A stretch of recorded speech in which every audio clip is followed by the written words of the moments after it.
você achou aí, vamos ler o texto juntos? Esse aqui é um salmo de Davi, né? E para você entender este salmo, você talvez aí na sua Bíblia, né, tenha marcado aí no subtítulo, né, Salmo de Davi quando fugia de seu filho Absalão.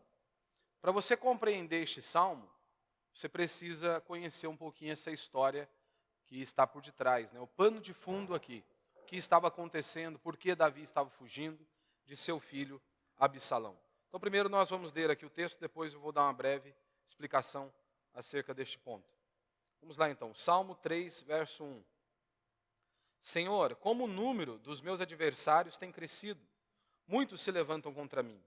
Muitos dizem de mim, em Deus não há salvação para ele.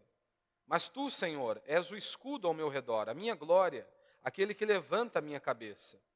Clamo ao Senhor com a minha voz, e ele me responde do seu santo monte. Eu me deito, durmo e acordo, pois o Senhor me sustenta. Não tenho medo de milhares que me cercam. Levanta-te, Senhor, salva-me, meu Deus, pois atinges no queixo todos os meus inimigos. Quebra os dentes dos ímpios. A salvação vem do Senhor.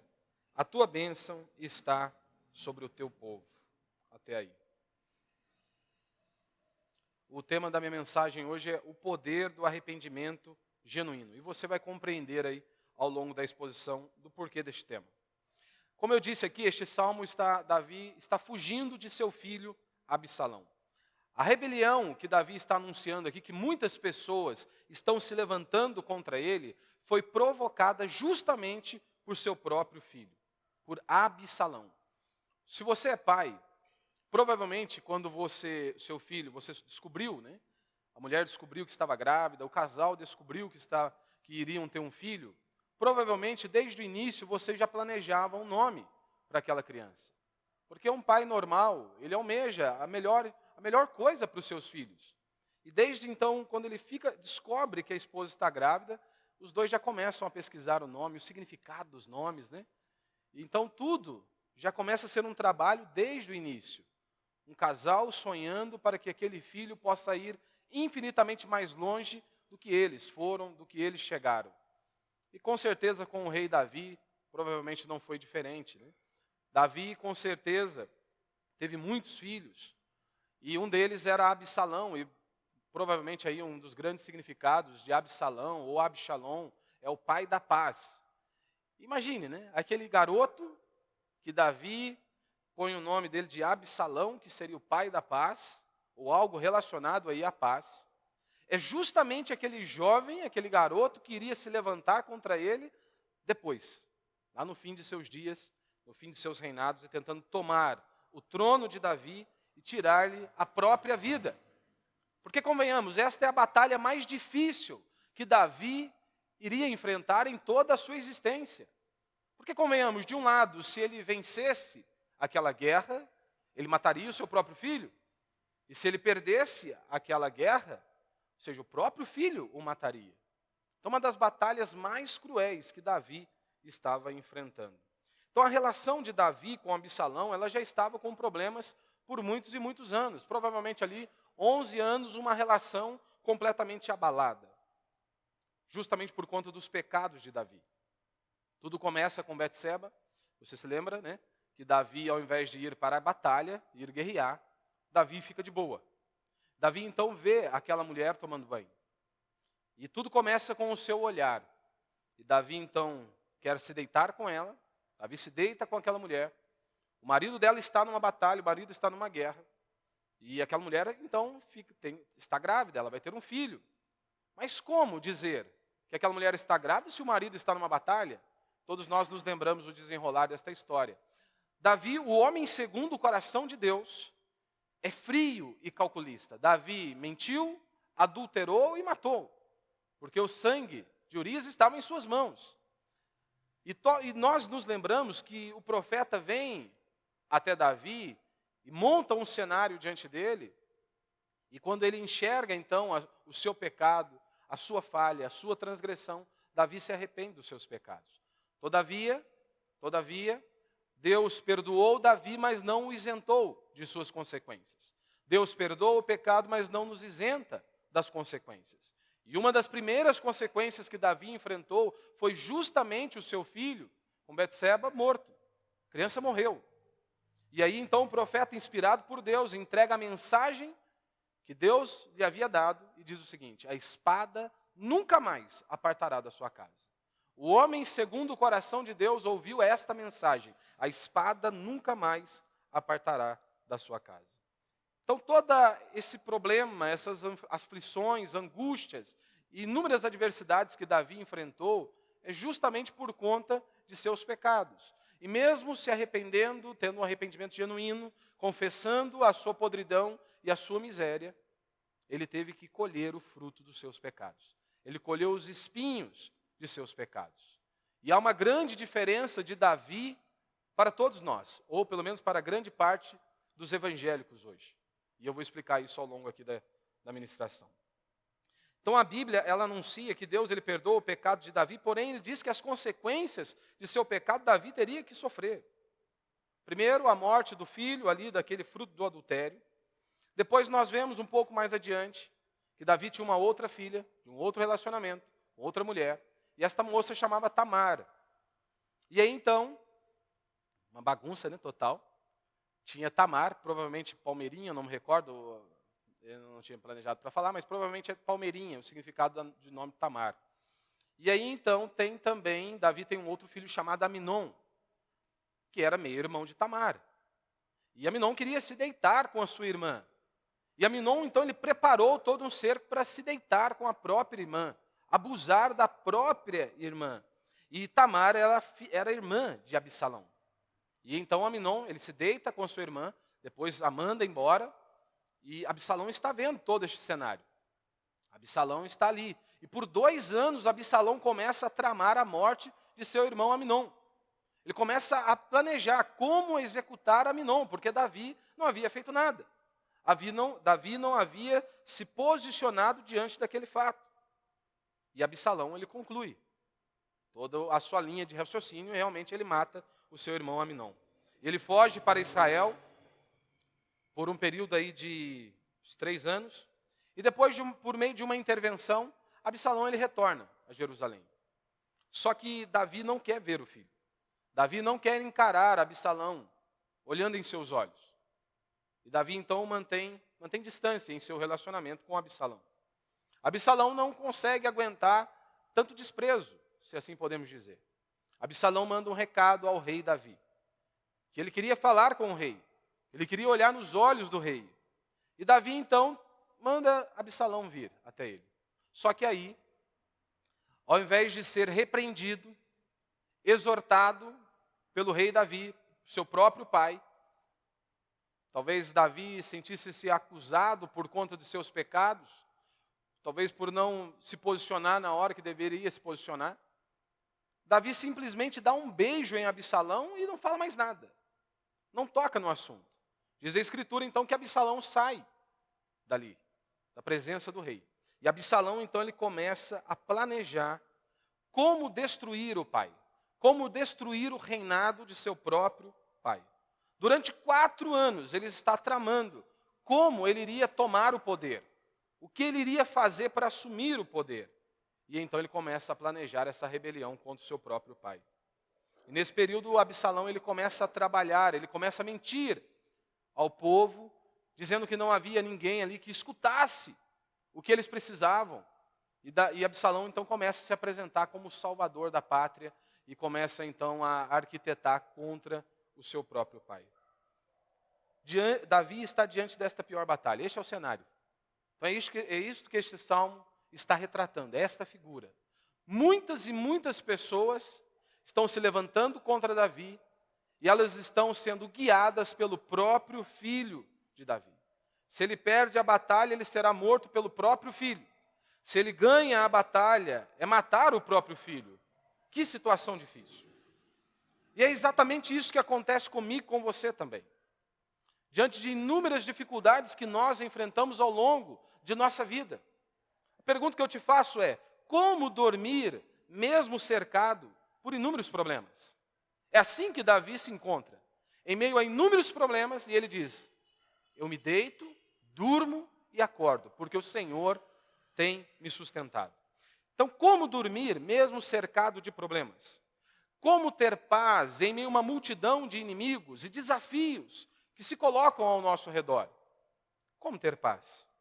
Como viver em um mundo tão perigoso, mas viver sem medo? Como viver sem medo em um mundo tão perigoso? A resposta está aqui no Salmo 3. Tendo Deus ao nosso lado. Mas a pergunta é, como ter Deus ao nosso lado? Como ter o Deus Todo-Poderoso ao nosso lado? Como ter esta convicção expressa aqui por Davi no Salmo 3? Deus está comigo, Ele é o meu escudo. Como ter esta convicção? O único caminho que a Escritura diz é arrependimento genuíno. Arrependimento e fé. Um arrependimento genuíno, um arrependimento verdadeiro, de realmente confessarmos os nossos pecados ao Senhor. Então, este é o resumo. Muitos inimigos se levantaram contra mim. É isso que Davi está dizendo. Muitos. Mas o Senhor também tem se levantado ao meu favor. Ele é o meu escudo. Ele crê firmemente que Deus está ao seu favor. Que Deus está ali para o proteger. E é por isso que ele reafirma. Eu posso dormir, mesmo sendo cercado, estando cercado por inúmeros inimigos. Porque Deus é o meu guarda. Deus é o meu vigia. Ele é o meu escudo, Ele é a minha fortaleza. Como eu disse, este é o salmo de Davi, enquanto fugia de seu filho Absalão. E ao longo quando Davi está fugindo, alguns homens se levantaram e começaram a amaldiçoar Davi, como diz a Escritura, um homem chamado Simei, começa a amaldiçoar Davi, começa até a tentar agredir o rei Davi, e ele diz, Deus está te castigando. Você está colhendo isso como fruto do seu pecado, porque você pecou contra Deus. E aí diz a Escritura que um comandante de Davi, já com a mão em sua espada, pronto para atacar aquele homem, Davi simplesmente diz para ele, não faça isso. Não faça isso. Se Deus mandou este homem para me amaldiçoar, quem é você para dizer ao contrário? Se Deus deixou este homem se levantar para me amaldiçoar, quem somos nós para se levantar contra ele? Você consegue notar aqui? Deus permitiu aquela perseguição contra Davi. Mas Davi está dizendo, Deus é o meu escudo. Deus é o meu escudo.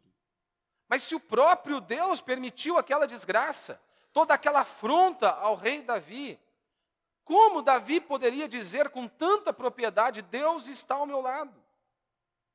Nós precisamos nos lembrar do seguinte, se nós pecamos, nós sempre sofreremos as consequências do nosso pecado. Mas se houver um arrependimento, Deus estará ao nosso lado. E é isto que Davi está desfrutando. Davi tinha uma consciência acerca dos seus erros, de seus pecados. Davi sabia que estava colhendo fruto de seus pecados, mas ele também tinha um conhecimento de que Deus ele habita no alto e sublime trono, mas ele está ali com um contrito e quebrantado de coração. Davi tinha um conhecimento de que Deus sim está ali ao seu lado.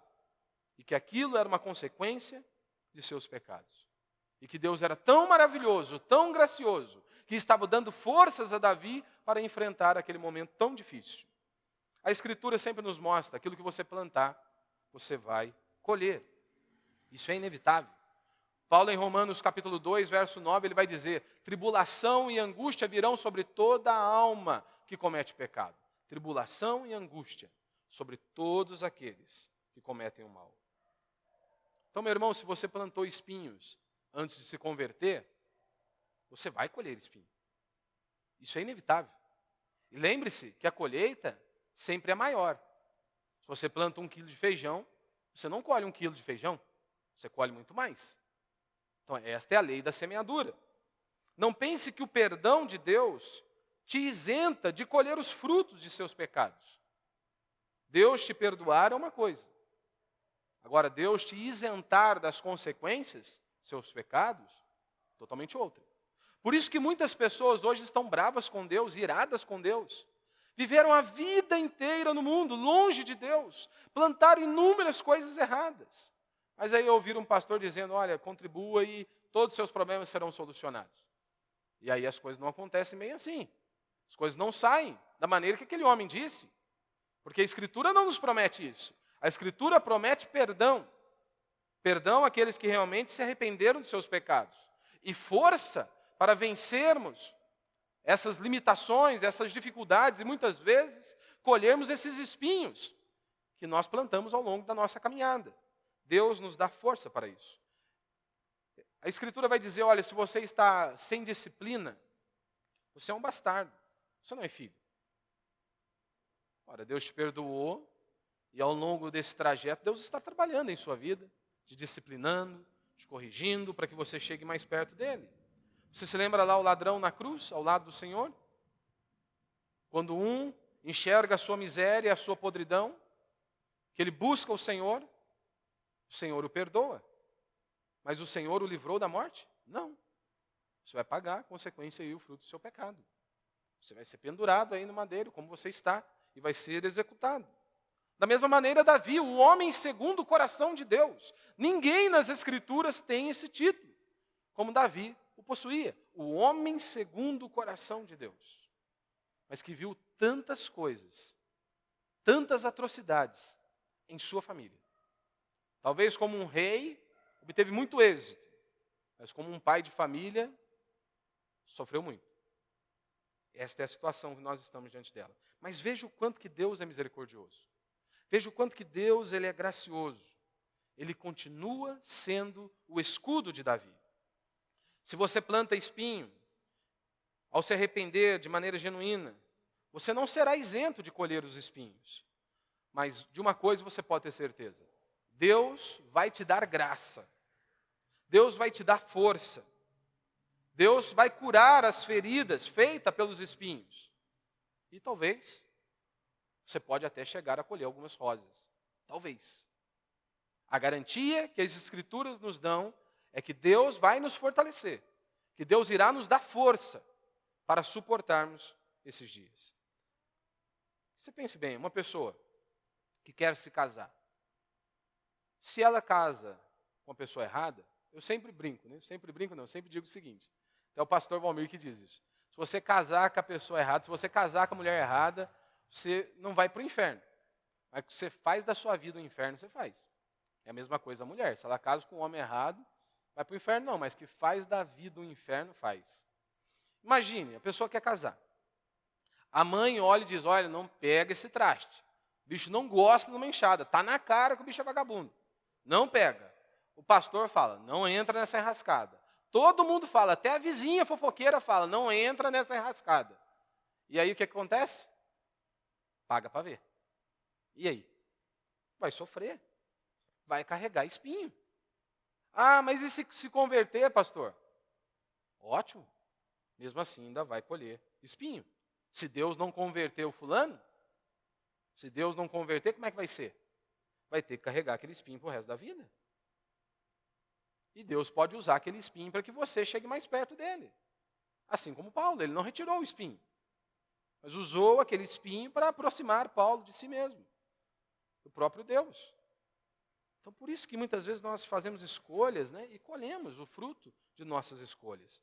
Quando há um arrependimento genuíno, Deus nos dá graça. Deus nos dá força. De uma forma que muitas vezes nós não conseguimos descrever. Mas um milagre. Deus nos abençoa, Deus nos guia, quando há um arrependimento genuíno, quando há um arrependimento verdadeiro, quando realmente você está ali prostrado diante do Senhor, Deus te conduz. Nós vemos isso por meio de Salomão. Quem era Salomão?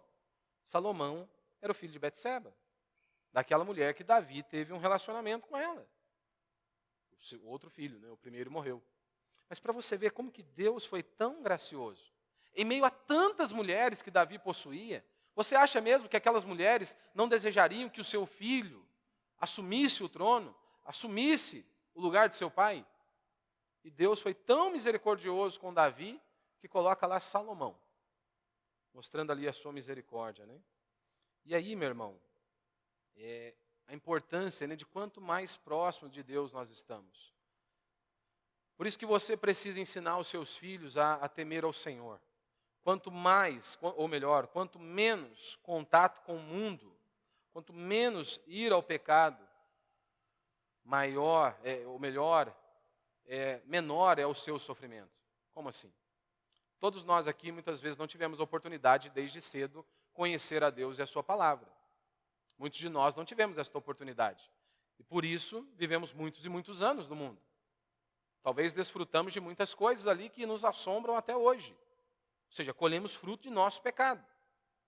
Mas os nossos filhos, ou pelo menos a maioria de nossos filhos aqui, estão tendo a oportunidade de serem instruídos na palavra de Deus desde cedo. E é o que eu sempre tento explicar para o meu filho. Você está tendo a oportunidade de conhecer a Deus cedo. Se você se submeter a Deus e a palavra dele, quanto antes você fizer isso, menos sofrimento e angústia você trará sobre a sua alma. Mas se ele desprezar aquilo que eu ensino, se ele desprezar a palavra de Deus, é claro que ele vai se deparar com sofrimento e angústia. Porque a Escritura sempre nos mostra isso. Quanto mais tempo ficamos longe de Deus, maior será o sofrimento. Você pode notar, por meio deste salmo, você nota o arrependimento genuíno de Davi. E Deus continua a favor de Davi. Como que nós vemos esse arrependimento? Primeiro, por meio da humildade tremenda que Davi tem aqui. Nós não podemos esquecer que ele é o grande rei Davi. O seu comandante está ali com uma espada pronto a executar aquele homem que se levanta contra Davi. E Davi simplesmente se humilha. Davi diz, não, deixa porque é o Senhor quem está fazendo isso. O grande Davi, diz a Escritura que está ali, de cabeça coberta e caladinho. E muitas pessoas seguindo com ele, chorando. Esta é a figura que está diante de nós. O grande rei Davi. Por que Davi está desse jeito? Por que Davi está desta maneira? Por que Davi não se revoltou e não se levantou contra Deus, como muitos fazem? Talvez você esteja aqui, possa ser esta pessoa. Que ao passar por sofrimentos, que ao passar por inúmeras dificuldades, ou melhor, colhendo o fruto dos seus próprios pecados, ainda quer se irar contra Deus, quer se levantar contra Deus. Há quantos anos te sirvo, Senhor? Tenho contribuído com sua obra, e olha o que eu tenho sofrido. Davi não fez isso. O grande rei Davi não fez isso. Nós, muitas vezes, somos diferentes de Davi. Nós olhamos para a nossa vida, nós vemos os problemas se avolumando, justamente por conta dos nossos pecados, de nossa culpa, e aí o que nós fazemos? Saímos berrando feito loucos. Saímos irados, revoltados contra Deus, querendo nos colocar Deus contra a parede. É impressionante, meu irmão, como que no meio evangélico há muitas pessoas, que se acham Jó. Há muitas pessoas que elas acham que são como Jó. Jó, se você se lembra, inicia-se o livro de Jó dizendo que Jó era um homem íntegro, reto e temente a Deus, o mais rico de todo o Oriente. Mas é claro que Jó tinha pecado, nós vemos isso ao longo de sua história. Tanto que no final Jó diz, antes eu te conhecia de ouvir falar, hoje os meus olhos te veem. É claro que Jó tinha pecado, Jó tinha falhas. Mas quando nós falamos de Jó, a ideia que a Bíblia está transmitindo, ou que nós conhecemos, é justamente de um homem, Jó é um símbolo de um homem que sofre mesmo sendo fiel a Deus. Mesmo sendo temente a Deus, passou por inúmeros problemas. Mas é impressionante o tanto de pessoa que se coloca como Jó. Mas ele não consegue, ele não tem um diagnóstico correto. Ele não enxerga os seus pecados. Ele não enxerga as suas transgressões. Mas ele se acha fiel a Deus. Ele se acha digno de receber bênçãos e mais bênçãos e que ele não pode enfrentar nenhum problema. Por isso que é importante você ter o diagnóstico correto. Porque se você não tiver o diagnóstico correto, a sua postura, a sua posição pode te afastar ainda mais de Deus. Não é assim com o médico? Se você tem um diagnóstico errado, você tomará um remédio errado. Não vai resolver o seu problema. Se o médico dá um diagnóstico errado, é óbvio que o remédio que ele vai receitar também será errado, não irá resolver o problema. Então, se você não tem o diagnóstico correto do porquê muitas vezes você está sofrendo, do porquê muitas vezes aquilo está acontecendo com você, ao invés de você se prostrar diante de Deus, você se revolta. Você se levanta contra Deus. É isso que nós vemos constantemente. Se temos um diagnóstico errado, às vezes é momento de nós nos prostrarmos, chorarmos diante de Deus, pedimos perdão por nossos pecados e nós estamos ali, bravos, irados contra Deus, quando nós deveríamos estar de joelhos diante dele. Então, por isso a importância de você ter um diagnóstico correto. Davi tinha esse diagnóstico correto. Davi enxergou a sua podridão. Mesmo como rei, poderia talvez se irar, se levantar contra Deus, mas ele diz, não, isso é fruto do meu pecado. Isso é consequência do meu erro. E ele diz, Deus está me fortalecendo. Davi, e aí o meu segundo ponto, ele aceita, né, o sofrimento.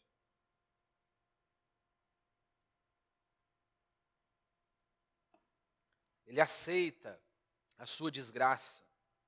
Ele se humilha diante de Deus e diz, eu mereço isso. Eu plantei isso.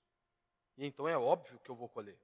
Segundo Samuel, capítulo 15, verso 25 e 26 diz, né? Então o rei disse a Zadok, leva a arca de Deus de volta à cidade, pois se o Senhor se agradar de mim, ele me trará de volta e me deixará ver a arca de sua habitação, a arca e a sua habitação. Lembrando que a arca simbolizava ali a presença de Deus, né? E aí olha o que ele diz, mas se ele disser, não tenho prazer em ti, estou aqui para que me faça o que bem lhe parecer. Você notou? As pessoas queriam, Davi, vamos levar a arca? Não, não, deixa ela onde ela está. Não vamos mexer, esquece. Se Deus se agradar de mim, ele vai me trazer de volta. Acabou. E agora, se Deus não tiver prazer em mim, que ele faça o que bem achar melhor. Ou seja, Davi simplesmente estava descansando em Deus. Davi sabia que era consequência de seus pecados, de seus erros, e ele confiava em Deus, e o que Deus fizesse, ponto final. Será se nós conseguimos descansar assim como Davi? Será se nós conseguimos confiar em Deus assim como Davi confiava em Deus? Davi diz, eu mereço isso aqui. Ele aceita a sua desgraça e ele se humilha diante de Deus. E mais uma vez ali mostra o seu arrependimento genuíno diante do Senhor. Diferente de muitos, né? Que diante dos sofrimentos, diante de inúmeras dificuldades que nós enfrentamos, começamos a gritar, eu não mereço. Eu não mereço todo esse sofrimento. Eu não mereço tantos problemas. Eu não mereço tantas dificuldades. Porque muitas vezes nós não enxergamos os nossos pecados assim como Davi enxergou os seus próprios pecados. O arrependimento genuíno ele é sinônimo de humilhação. Você se lembra lá de 2 Crônicas 7,14? Se o meu povo, que se chama pelo meu nome, se humilhar e orar. Humilhação, arrependimento genuíno é sinônimo de humildade. Nós precisamos de um arrependimento genuíno. E isso é constante. Arrependimento não é um momento da vida, mas é por toda a vida, é um estilo de vida. Muitas pessoas acham que precisam se arrepender dos seus pecados apenas no dia que elas se convertem. Quando estiveram ali, o Senhor as impactou com sua palavra, o Espírito de Deus trabalhou sobre elas, e elas tiveram ali uma convicção de seus pecados, enxergaram a sua miséria, e então elas confessam os seus pecados diante do Senhor. Mas a Escritura diz que diariamente nós devemos fazer isso. Você se lembra lá do apóstolo Paulo dizendo na ceia? Examinai, pois, o homem a si mesmo. Isso deve ser uma prática que nós devemos fazer todos os dias, porque afinal de contas, todos os dias nós pecamos. O arrependimento deve fazer parte da nossa vida diariamente. Então o arrependimento não é um momento em sua vida, mas é um estilo de vida. Diariamente você deve estar ali prostrado diante do Senhor, orar como salmista. Senhor, faz-me reconhecer se há algum caminho mau. Como eu sempre digo, nós temos uma facilidade tremenda de enxergarmos o erro nos outros, de enxergarmos o erro da esposa, dos filhos, dos pais, da mãe, do marido, mas não enxergamos o nosso próprio erro e a nossa própria falha. O que Davi faz diante desta desgraça? Caminhando aí para o fim. Davi clamou ao Senhor, como ele diz aí no verso 4. Clamo ao Senhor com minha voz, e ele me responde do seu santo monte. A multidão de problemas não o impediu de buscar a Deus. O que muitas vezes você pode usar como uma desculpa? Ah, pastor, eu não consigo ir à igreja, eu não consigo orar, eu tenho muitos problemas, eu tenho muitas dificuldades. Por isso que eu não consigo buscar o Senhor. Davi está em meio a muitos problemas, em meio a muitos inimigos, e ele está buscando a Deus, ele está consultando ao Senhor, ele está clamando ao Senhor. E é exatamente isso que eu e você temos que fazer também. Não podemos usar os problemas, as dificuldades, como uma desculpa esfarrapada para não buscarmos a Deus. Porque, afinal de contas, nós precisamos dele. Porque é dele que virá o nosso socorro. É dele que virá o nosso refrigério. Então, nós precisamos dele. A fé verdadeira, ela se manifesta em momentos assim. Quando o cenário está completamente adverso. Quando muitas coisas estão se levantando contra nós. Nós continuamos firmes, olhando para Cristo. Tendo a certeza que Ele é o nosso escudo, que Ele é a nossa força.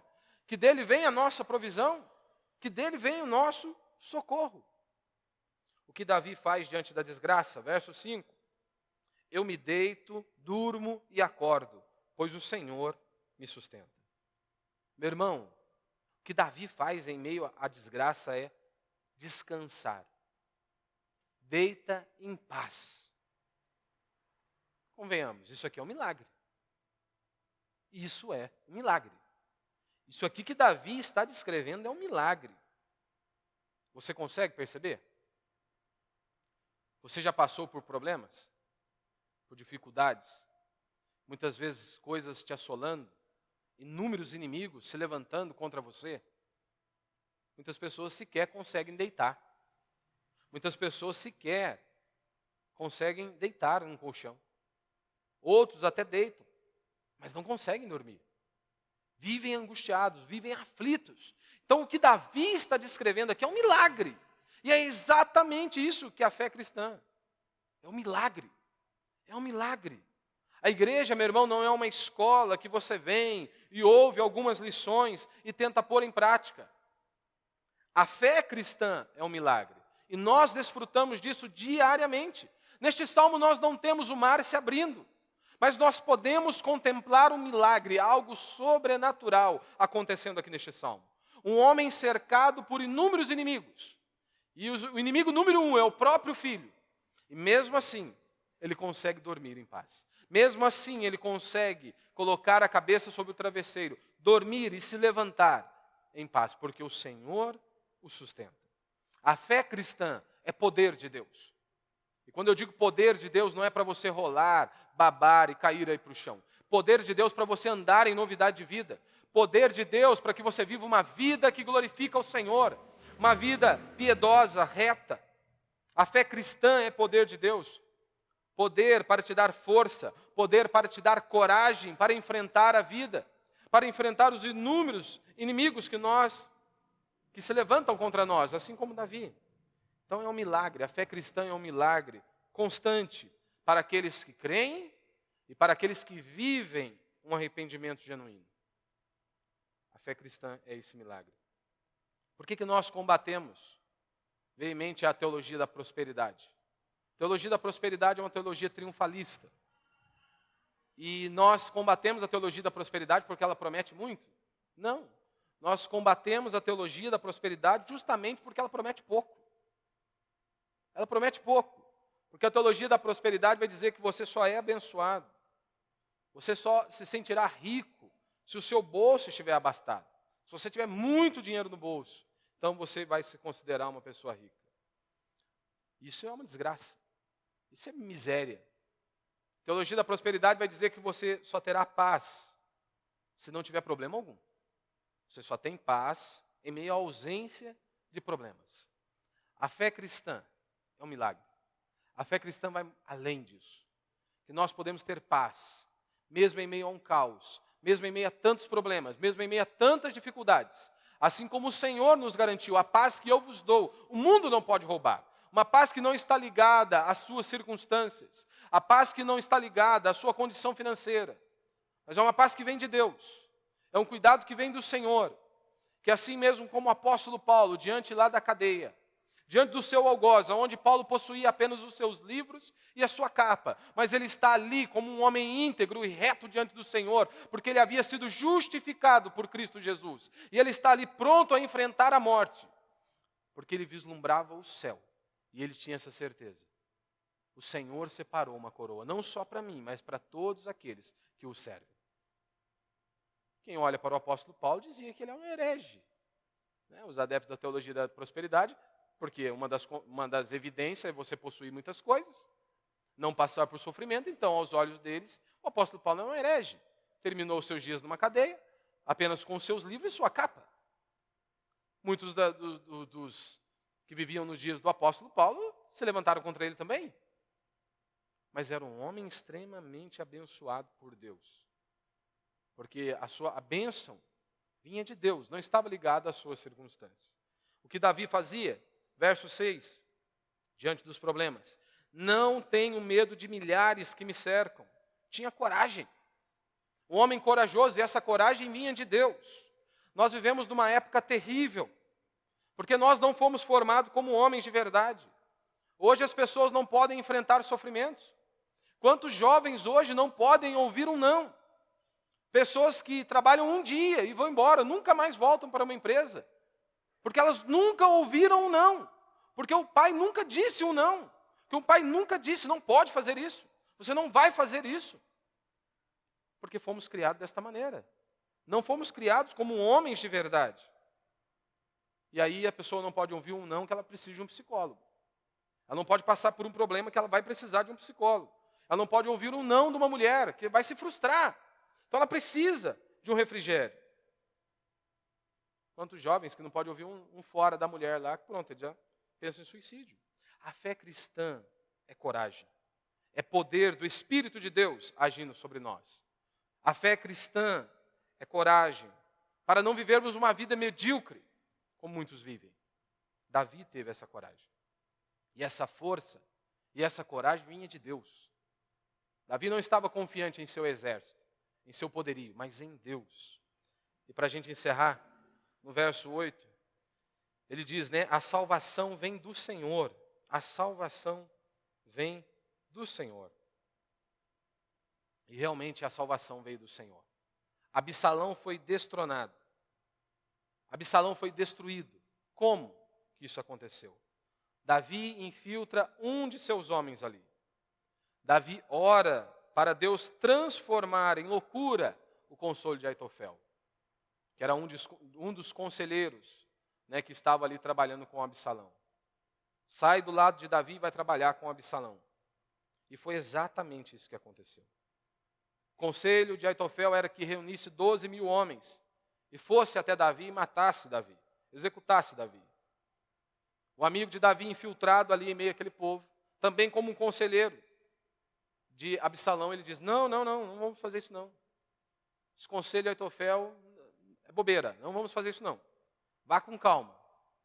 Vamos reunir mais gente. Reúna todo Israel. Vamos deixar todo mundo preparado. E aí, vá você também na batalha. Você deve ir também à batalha. E foi exatamente o que aconteceu. Esse tempo que precisou para preparar todo Israel, armar todo Israel, Davi também estava se preparando. Davi estava se programando. E Davi venceu a batalha. Só que seu filho morreu. Essa é a grande dificuldade. E aí nós aprendemos algumas lições aqui. Nós temos que agir. Nós temos.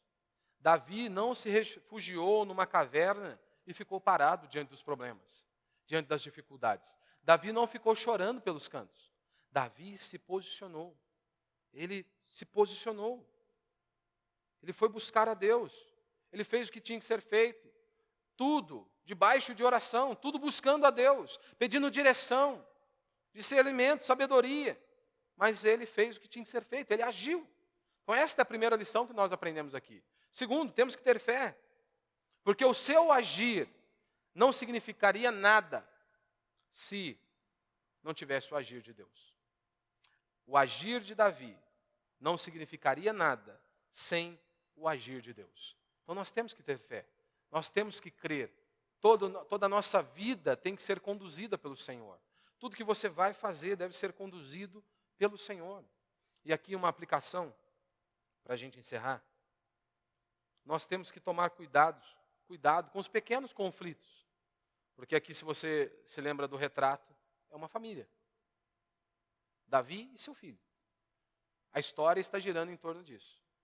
Inúmeros inimigos estão ali, mas que estavam sendo encabeçados, guiados pelo próprio filho de Davi. Então nós podemos aprender aqui também. Aprender a resolver os conflitos que há dentro dos nossos lares. Você não pode simplesmente ir empurrando com a barriga. Você não pode simplesmente achar que o tempo vai curar as feridas. Não, isso é uma praga. Nós achamos que o tempo vai curar as feridas. Não, o tempo não cura as feridas. O tempo piora as feridas. Nós temos que aprender a sentar, conversar, falar, para que as feridas sejam saradas. Não dá para você ficar empurrando todos os problemas para debaixo do tapete. Se na sua casa falta diálogo, você precisa aprender. Você precisa aprender a falar. Você não pode deixar essas coisas criarem raízes. Nós olhamos para Davi e aprendemos muitas coisas aqui com ele. De como não fazer. Se há um erro, temos que resolver. Precisamos olhar nos olhos, falar o que tem que ser falado. Porque, meu irmão, muitas vezes o problema hoje é só um fiapinho. Você arrebenta ele facinho, facinho. Mas se você deixa aquilo ir evoluindo, acabam se tornando correntes. Correntes que só poderão ser revertidas pelo poder de Deus. Correntes que só podem ser quebradas se houver uma intervenção divina. Então que Deus nos dê graça para que nós possamos identificar os problemas, os pequenos conflitos, e que possamos resolvê-los com a graça de Deus antes que se tornem correntes. E lembre-se, um homem de Deus, prostrado sobre os seus joelhos, ele é muito mais forte que um exército inteiro. Um exército formado por homens. Como disse Hernandes Dias Lopes, oração é unir a fraqueza humana à onipotência divina. É isso, quando um homem de Deus, como um servo de Deus, fiel, está prostrado diante dos seus joelhos, ele é mais forte do que um exército inteiro. Que Deus nos dê graça e nos dê sabedoria para realmente colocarmos a palavra do Senhor em prática em nossas vidas. Amém?